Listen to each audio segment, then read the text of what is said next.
It was a Thursday evening when everything changed. The kind of evening that starts ordinary and ends up teaching you something you'll never forget. David walked into the community center like he owned the place. Not in a bad way, really. He just had that confidence that comes from being good at something. Really good. And what he was good at was playing piano. He'd been playing since he was a kid. 15 years of lessons, practice, competitions, and performances. His parents had spent thousands of dollars on his training. He'd won awards. He'd played at weddings, charity events, and local theater shows. When people in town needed a pianist, they called David. The community center had an old upright piano in the main hall. It wasn't fancy, but it was free to use, and David liked to stop by sometimes after work to practice. The acoustics in that room were surprisingly good for such a plain building. On this particular evening, he pushed through the double doors carrying his leather messenger bag and a coffee from the shop down the street. The fluorescent lights hummed overhead and the familiar smell of floor cleaner and old wood greeted him. That's when he saw him. The janitor was bent over the piano, carefully wiping down the keys with a soft cloth. David had seen him around before, of course. Hard to miss him. The old man had worked there for as long as anyone could remember. Always quiet, always working, always polite if you said hello. But David had never really looked at him. Not really. To David, he was just part of the furniture, background noise in the story of his own life. The janitor was probably in his 70s, though it was hard to tell exactly. His hair was completely gray, cut short and neat. He wore the standard blue maintenance uniform with his name stitched on the pocket. His hands were weathered and scarred from years of manual work. The kind of hands that had fixed leaky faucets, mopped floors, and carried heavy boxes up and down stairs for decades. Evening, David said, not quite looking at him. Evening, son, the old man replied, his voice soft and gravelly. He didn't stop wiping the keys. David set his coffee down on a nearby table and shrugged off his jacket.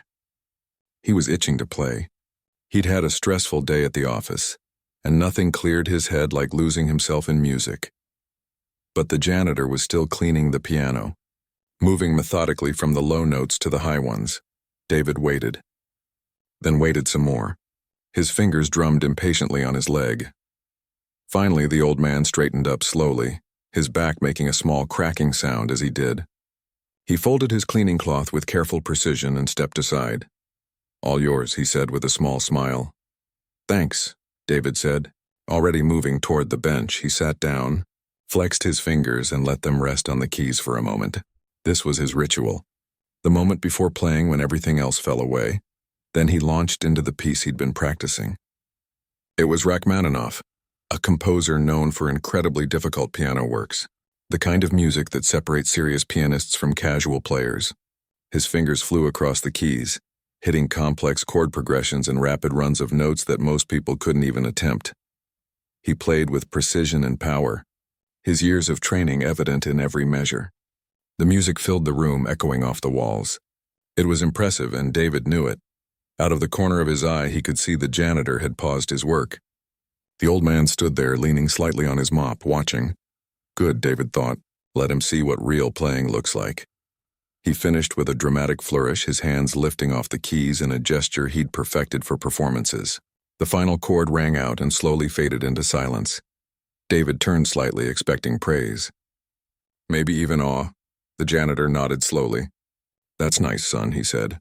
You've got good technique, that's it? David felt a small stab of annoyance. Nice? He said, unable to keep the edge out of his voice. That was Rachmaninoff, one of the hardest composers to play. I could tell, the old man said calmly. He'd gone back to his work, pushing the mop across the floor in long, even strokes. Very clean, very precise. Something about the way he said it bothered David. It sounded almost dismissive, like he was complimenting a child's drawing to be polite. You play? David asked and immediately regretted the challenging tone in his voice. The janitor paused his mopping.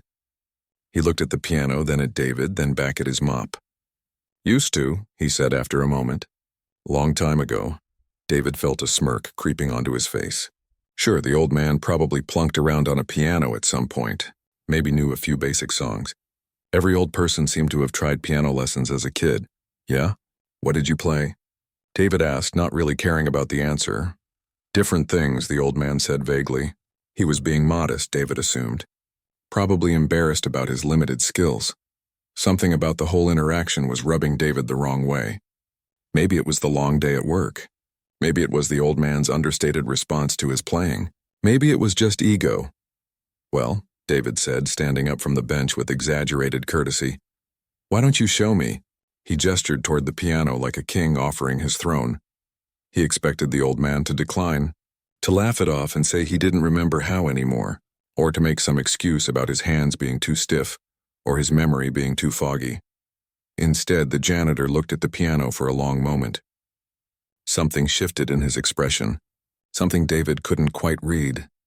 "You sure you want to hear an old man fumble around?" he asked. But there was something in his voice now, a hint of something deeper. "Come on," David said, feeling generous and a little superior. "I'd love to hear what you've got." The old man seemed to make a decision. He carefully leaned his mop against the wall. Then he did something that surprised David. He removed his work gloves one finger at a time with the same careful precision he'd used folding the cleaning cloth. He folded them neatly and set them on a nearby chair. Then he walked to the piano, not shuffled, walked, with purpose. He sat down on the bench, and his whole posture changed. His back straightened. His shoulders relaxed. His hands, those weathered, scarred hands, hovered over the keys for just a moment. David stood off to the side, arms crossed, waiting. He was already planning his polite response. He'd be kind about it, he decided. He'd compliment whatever simple tune the old man played. Maybe for Elise or Chopsticks. The janitor's fingers touched the keys, and David's world tilted on its axis. The first notes that came from that old piano were nothing like what David expected. They weren't fumbling or hesitant. They were confident, smooth, alive. The old man began to play, and the music that filled the room made David's earlier performance sound hollow by comparison. This wasn't just playing. This was something else entirely. Something David had spent 15 years chasing and never quite caught. This was music with a soul. David's arms slowly uncrossed. His mouth opened slightly.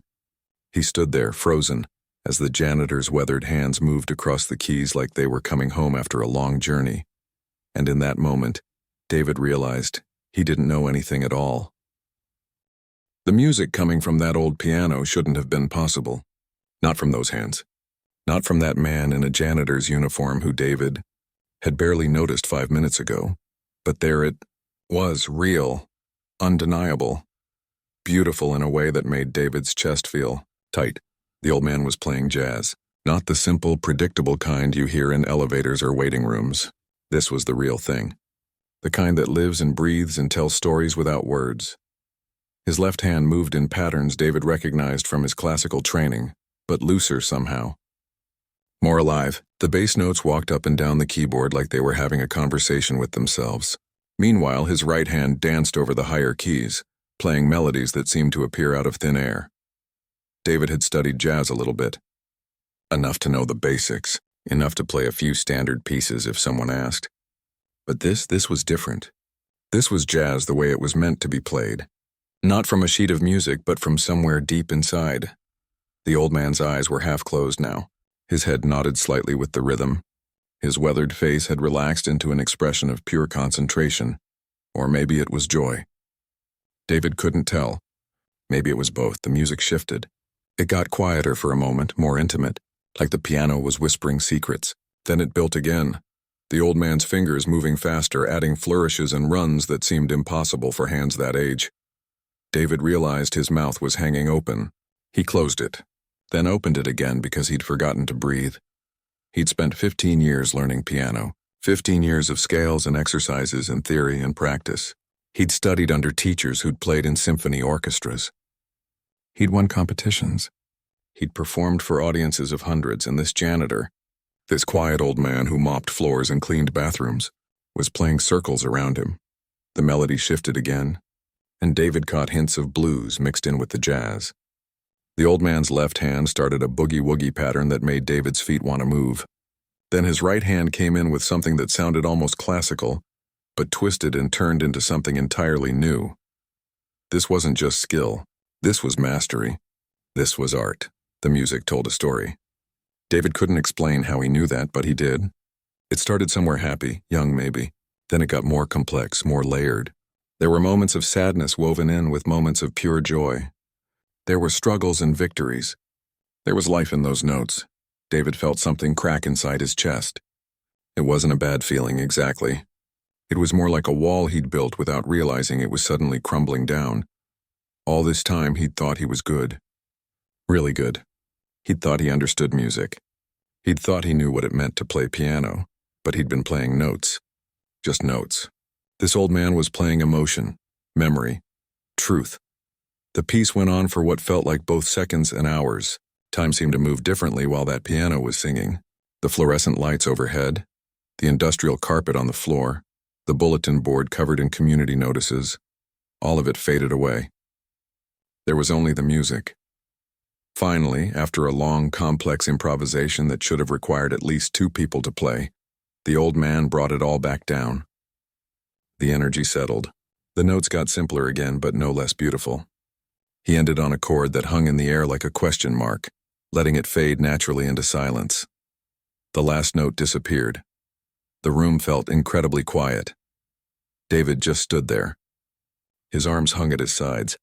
His earlier confidence had evaporated completely, replaced by something he couldn't quite name. Oh, maybe. Or humility. Or both. The old man lifted his hands from the keys slowly. He flexed his fingers once, twice. Then he placed his hands in his lap and sat there for a moment, looking at the piano like he was saying goodbye to an old friend. Finally, he turned slightly on the bench to look at David. David tried to speak. His mouth moved, but nothing came out at first. He cleared his throat and tried again. "Who are you?" he managed to whisper. The old man smiled. It was a gentle smile, kind even. There was no smugness in it, no superiority, just warmth. "Just the janitor, son," he said quietly. "Name's William. Most folks call me Will." "No," David said, shaking his head. "I mean, who are you really? Where did you learn to play like that?" William started to stand up from the bench. It took him a moment, his knees clearly stiff. David rushed forward without thinking and offered his hand. William took it gratefully and eased himself up. "That's kind of you," William said. He walked over to where he'd left his work gloves and picked them up, but didn't put them on yet. "As for where I learned, well, that's a long story." "I've got time," David said immediately. He wasn't going anywhere, not now, not after hearing that. William looked at him for a long moment as if deciding something. Then he glanced at the clock on the wall. "I've got another 20 minutes before I need to finish my rounds," he said. "I suppose I could tell you a bit." He walked over to one of the chairs along the wall and sat down with a small grunt. David quickly grabbed another chair and pulled it close, sitting on the edge of it like a kid about to hear a ghost story. William looked down at his hands, turning them over slowly. "These hands weren't always pushing mops and fixing toilets," he said. "Long time ago, they did different work." "You were a pianist," David said. "It wasn't a question, I was," William nodded. "In New York mostly. Some in Chicago too. This was back in the 60s and 70s mostly." David's eyes widened. "You played professionally?" "I did," William said. His voice had a distant quality now, like he was looking at memories from far away. "Jazz clubs mainly. Some recording sessions. Few small tours here and there." "Jazz clubs in New York?" David repeated. He couldn't wrap his head around it. "Like the famous ones?" William chuckled softly. "Some of them weren't so famous back then. But yes, I played in a few places that ended up being remembered." "Did you play with anyone? Anyone famous, I mean?" William was quiet for a moment. Sat in with some folks from time to time.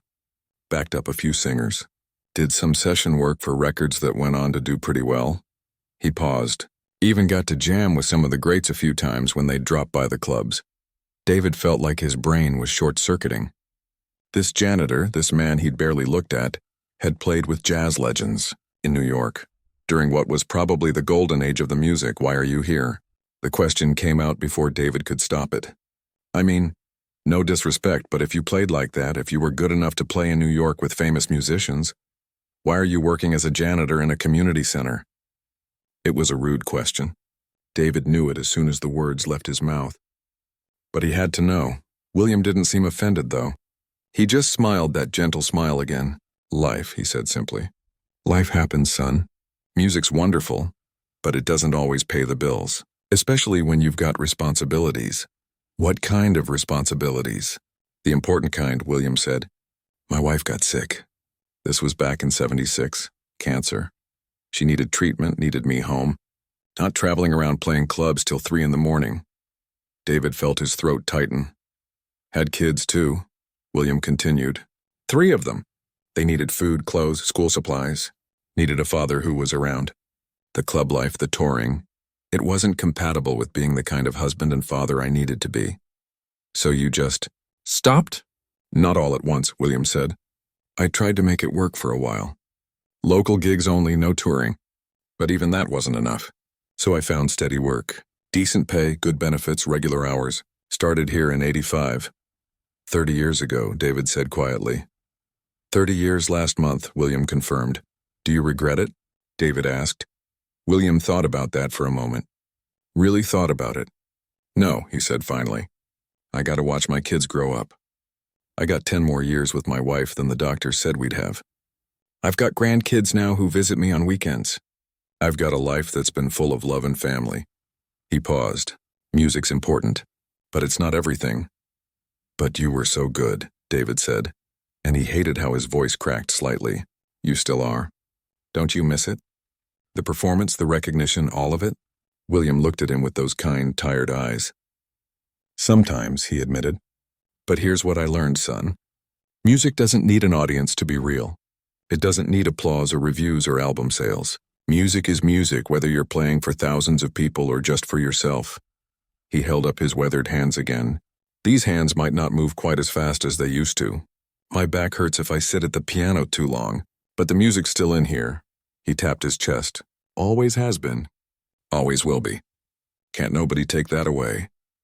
David sat back in his chair, his mind spinning. Everything he thought he knew about success, about music, about what mattered, was being turned upside down.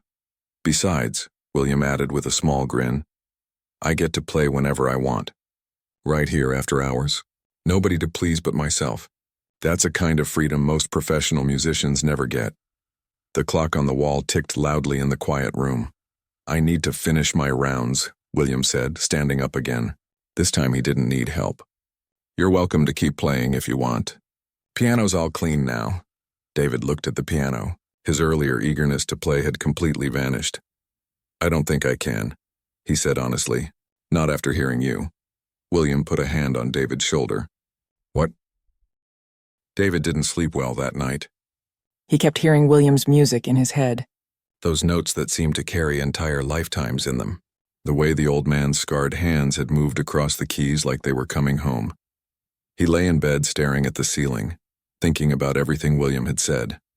About giving up a music career for family. About playing for himself instead of for applause.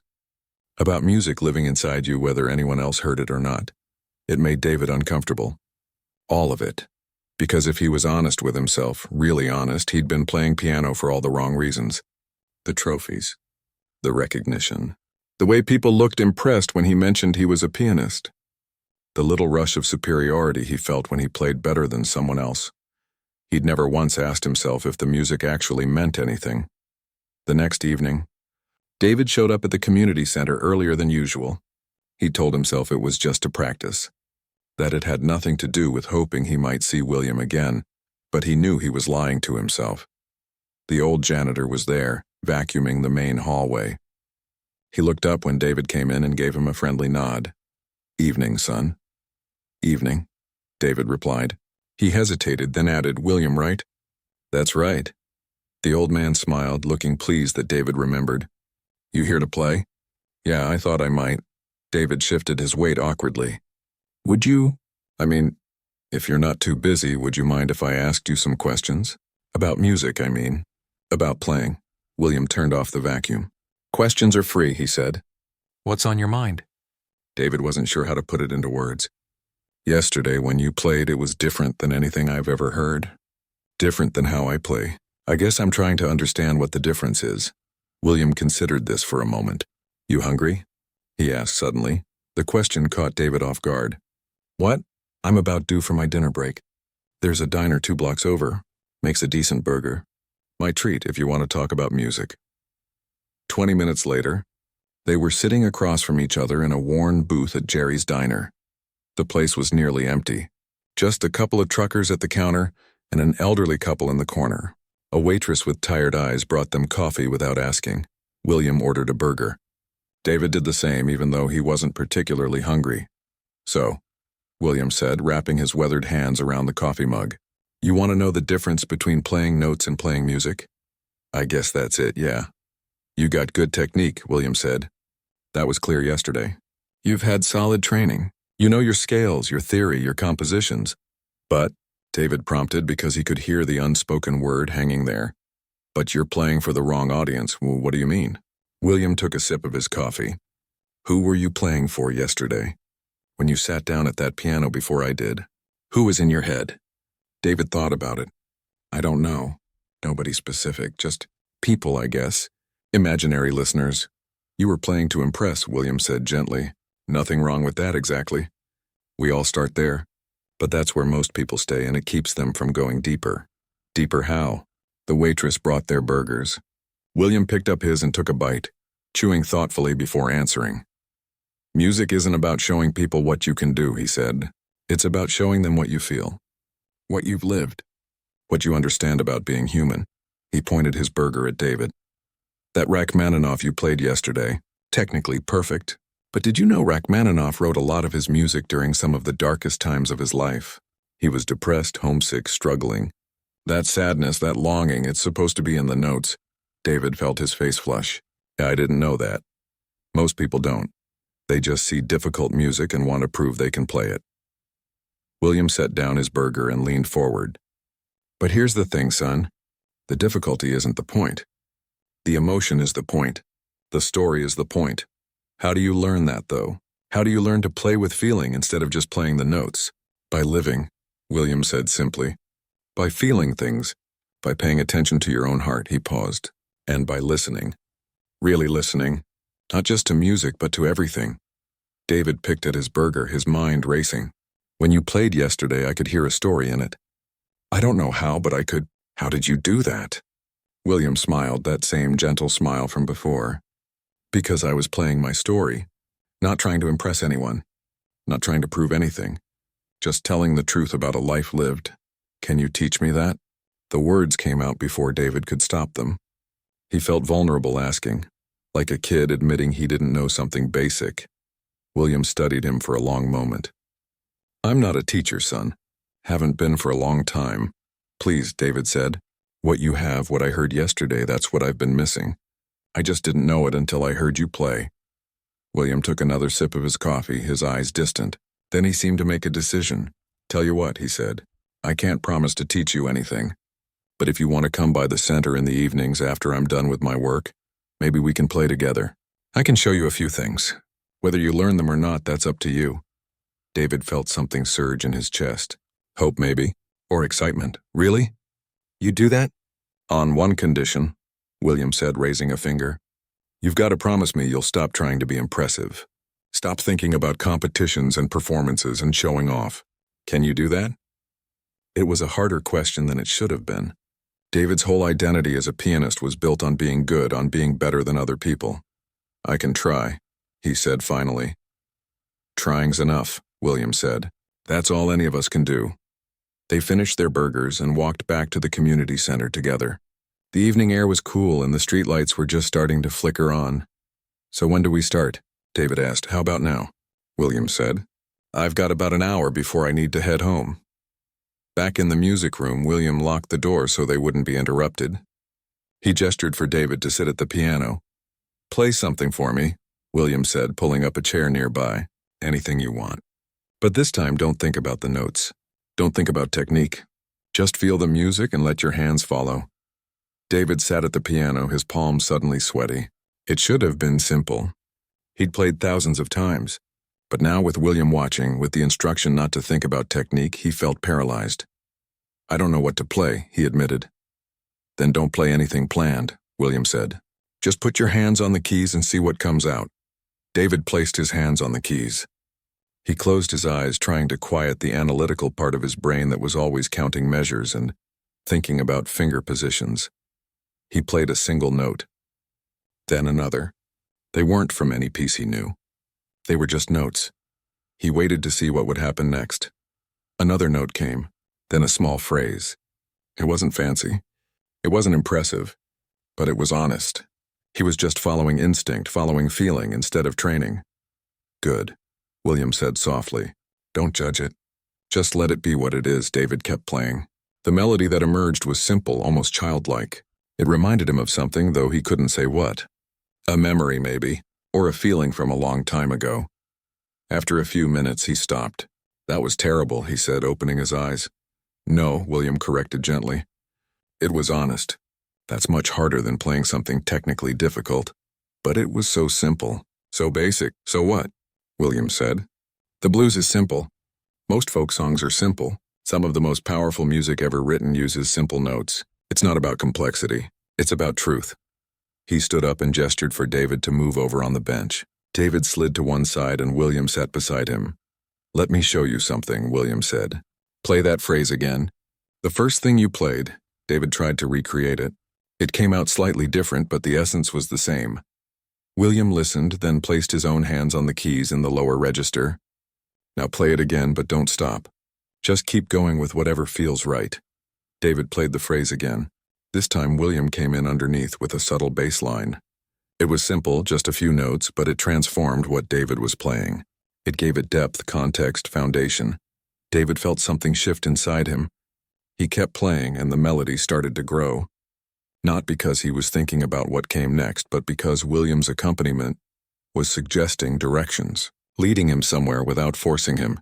They played together for maybe 2 minutes. It wasn't complex music.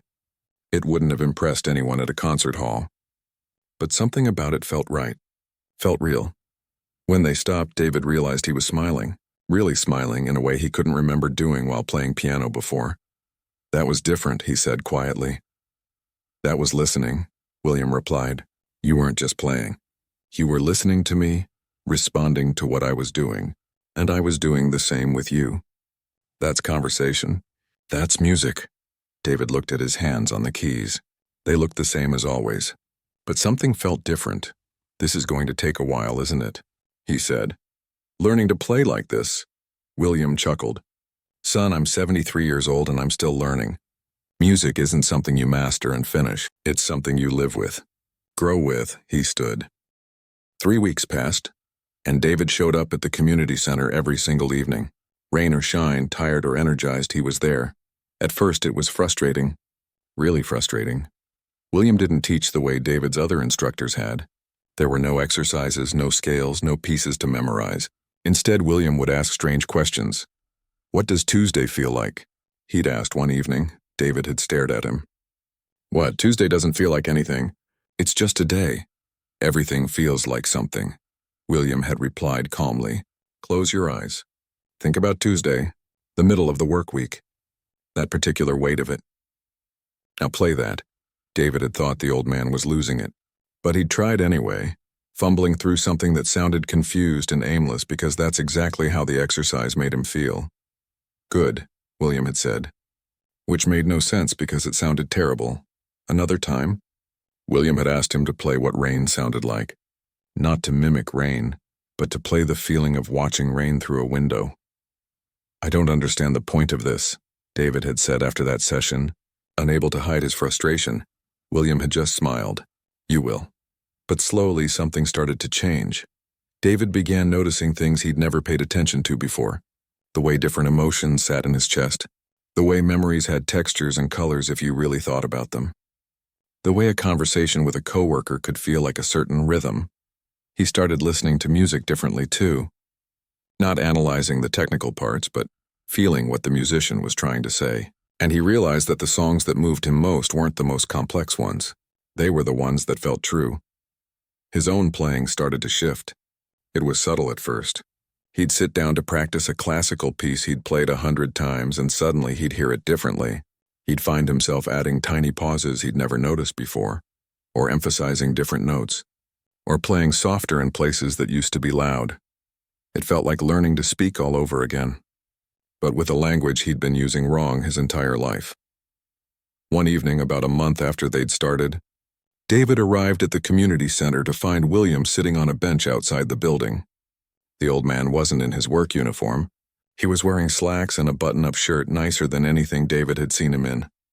"No practice tonight," William said as David approached. "We're going somewhere." "Where?" "You'll see. Come on."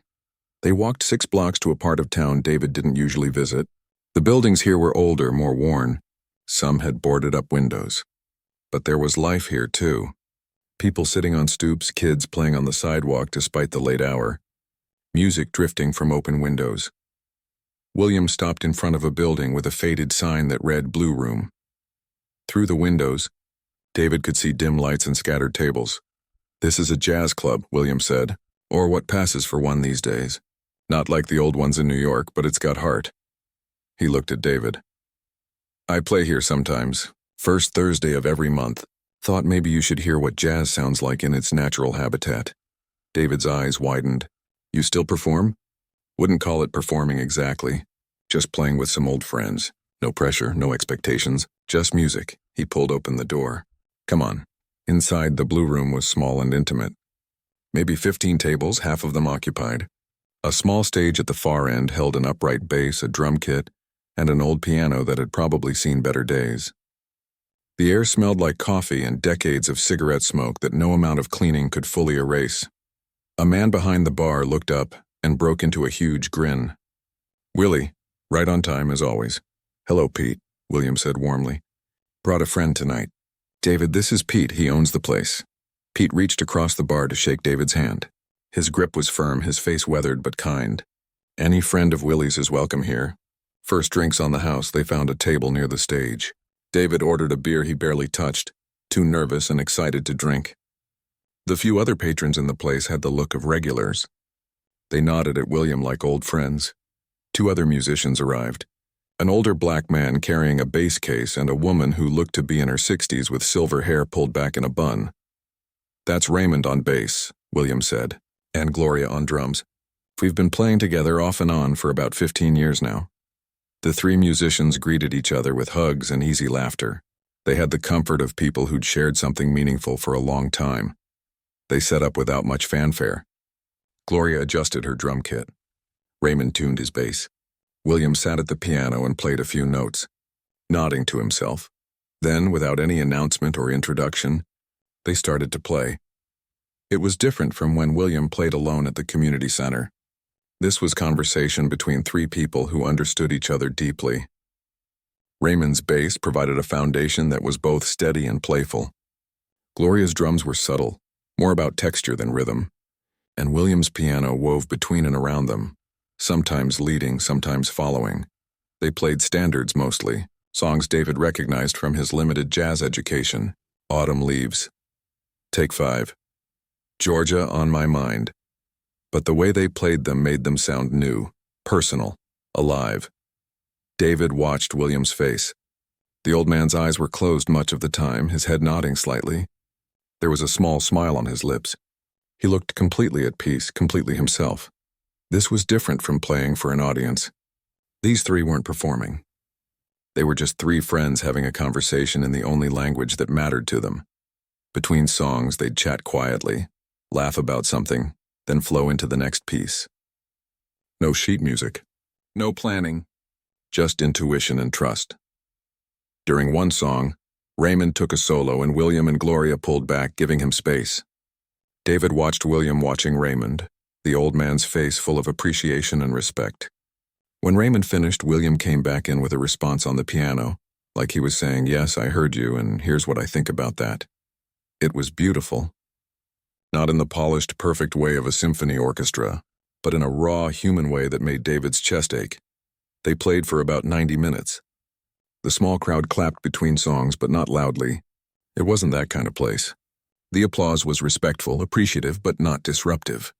Everyone understood they were witnessing something intimate. When they finished, William and his friends packed up their instruments with the same casual ease they'd started with. People from the audience came up to chat, shake hands, say thank you. William introduced David to several of them. "This is David, he's learning piano."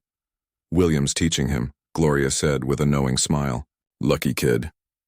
Later, as they walked back toward the community center where David had left his car, the night air cool on their faces, David couldn't find the right words.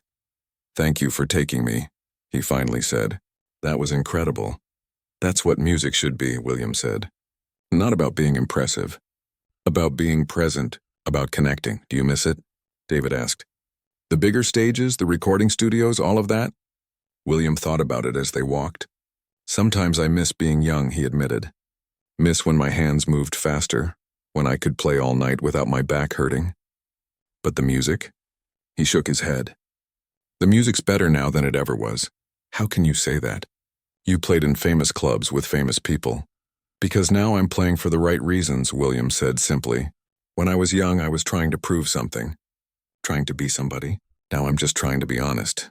They reached David's car. He unlocked it but didn't get in right away.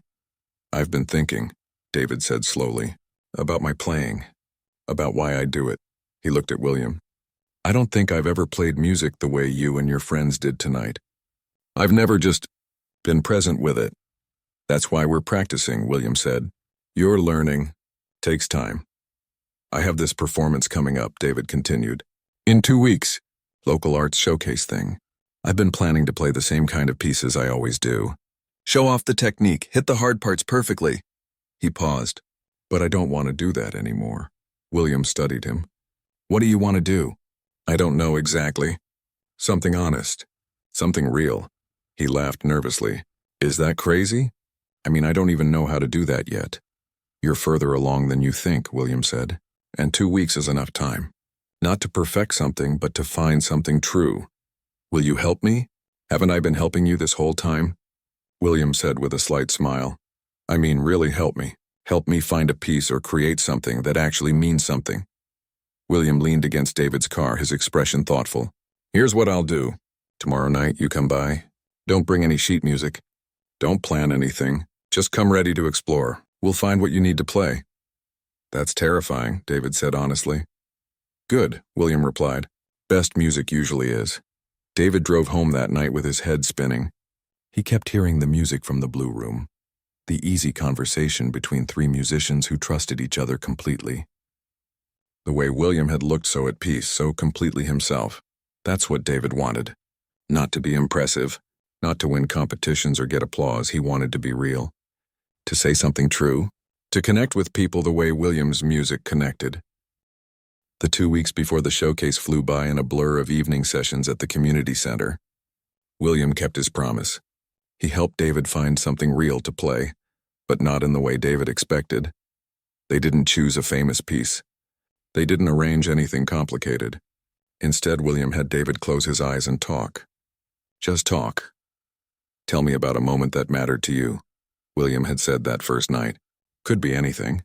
Happy, sad, doesn't matter. Just something real. David had felt ridiculous at first, but slowly a memory had surfaced. He was 8 years old, sitting at his grandmother's piano for the first time. She'd guided his small fingers to the keys and helped him play Twinkle, Twinkle, Little Star. He remembered the way her hands felt over his, the smell of her perfume, the sunlight coming through her living room window. "Play that," William had said. Not the song. The memory. The feeling. It had taken days of trying, failing, and trying again, but gradually something emerged. A simple melody that somehow captured that childhood moment. The innocence of it. The warmth. The sense of possibility. William helped him build around it. Nothing fancy. Just honest phrases that told a story. David's story. By the night of the showcase, David was more nervous than he'd ever been before a performance, but it was a different kind of nervous. Before, he'd been afraid of making mistakes, of not being impressive enough. Now he was afraid of not being honest enough, of not connecting. The showcase was at the town's small theater. Nothing huge, maybe 200 seats. It featured local artists of all kinds, painters displaying work in the lobby, a poet, a folk singer, and several musicians, David among them. William had wanted to come, but he'd caught a cold and his daughter had insisted he stay home and rest. "You'll do fine," he'd told David over the phone that afternoon, his voice raspy. "Just remember, you're not there to impress anyone. You're there to share something true." David arrived early, his stomach in knots. He checked in with the organizers, found out he'd be performing fourth. and then sat backstage trying to calm his breathing. The first performer was a violinist, a high school student who played with technical precision but not much soul. The audience clapped politely. The second was a guitarist who sang folk songs, and she was genuinely good, her voice clear and sincere. The third was an older man who played classical pieces on a grand piano with the same kind of showy technique David used to aspire to. Then it was his turn. David walked onto the stage, his legs feeling unsteady. The lights were bright. He could see faces in the first few rows, but beyond that, just darkness and the sense of people watching. He sat at the piano and adjusted the bench. His hands were shaking slightly. This was it. Everything William had taught him. Everything he'd learned about playing from the heart instead of the ego. He placed his hands on the keys and closed his eyes for a moment. He thought about his grandmother. About being 8 years old and discovering magic in black and white keys. About all the years since then. About meeting William and learning that he'd been doing it all wrong. About those evenings at the community center, learning to listen, learning to feel, learning to be honest. He began to play. The melody was simple. So simple that part of him was screaming that people would think he wasn't skilled enough to play anything harder. But he pushed that voice away and focused on the truth of what he was playing. The piece started soft, delicate. Those first moments at his grandmother's piano, then it grew, became more complex, representing years of learning and practicing. There was a section that felt rushed, almost mechanical, representing all those years he'd played for the wrong reasons. Then came the shift. The moment when everything changed. The melody became freer, more expressive. This was meeting William. This was learning to really hear music for the first time. David's eyes were still closed. He wasn't thinking about the audience anymore. He was just playing his story, his truth. The piece spoke of frustration and discovery, of ego and humility, of playing notes versus making music. It wasn't perfect. His fingers fumbled in a few places. But that was okay. This wasn't about perfection. The final section was a return to that simple melody from the beginning, but richer now, deeper. The same notes, but played with understanding that only comes from experience. He let the last chord fade naturally into silence. Then he opened his eyes. For a moment there was nothing. Just quiet. David's heart sank. They hated it. It was too simple, too personal, too... Then the applause started. It wasn't the polite, obligatory clapping the other performers had received. It was genuine, warm. Several people in the front rows were smiling, really smiling. An older woman in the third row had tears in her eyes. David stood and bowed, his own eyes stinging. He walked off stage in a daze. Backstage, one of the organizers stopped him. "That was beautiful," she said. "Really moving. What was the piece called?" David realized he'd never named it. "I don't know," he said. "I guess. Learning to listen." She wrote it down on her clipboard, still smiling. The rest of the showcase passed in a blur. David barely heard the other performers.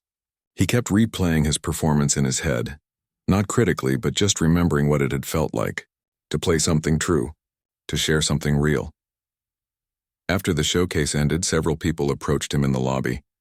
They didn't talk about his technique or his skill. They talked about how the music made them feel. One man said it reminded him of learning to play guitar with his father. A younger woman said it made her think about her own creative journey. They'd connected with it.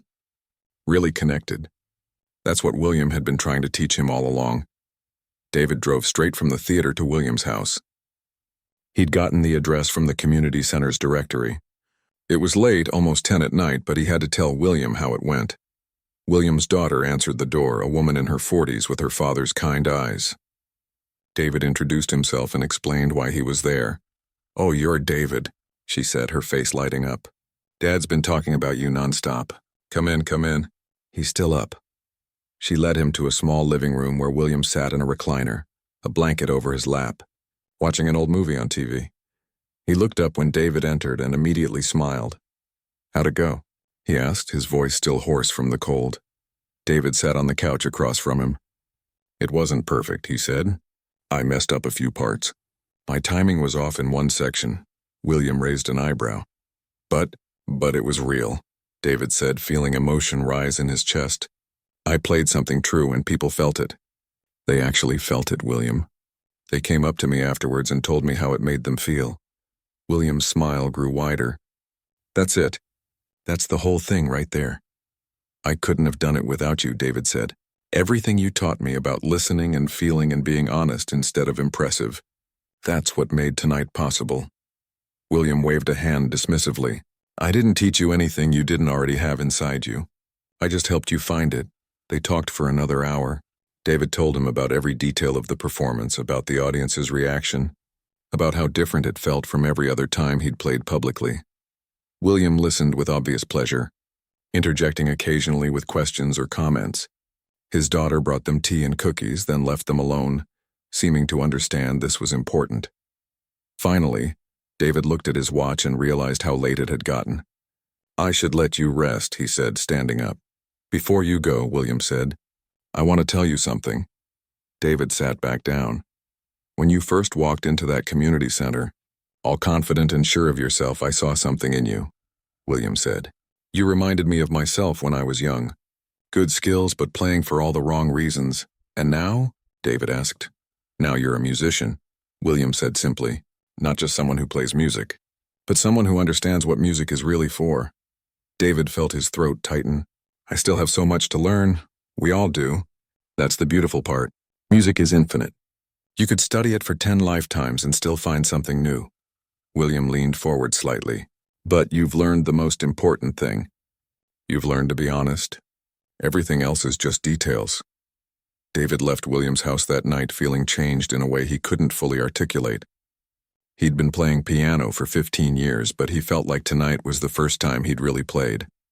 Over the following weeks and months, David continued coming to the community center in the evenings. Sometimes William taught him new things. Sometimes they just played together. Sometimes they talked about life, about music, about what it meant to create something meaningful. David's approach to music had completely transformed. He still played technical pieces sometimes, but now they meant something. He understood the emotion behind them, the story they told. He started composing his own music too, simple pieces that came from honest places. He never became famous, never won major competitions or landed recording contracts, but he didn't want those things anymore. Instead, he played at the Blue Room once a month with William, Raymond, and Gloria. He taught piano to a few students, trying to pass on what William had taught him. He performed at small venues where people came to listen, not to judge. And every time he sat at a piano, he remembered that Thursday evening when a janitor had shown him what music really was.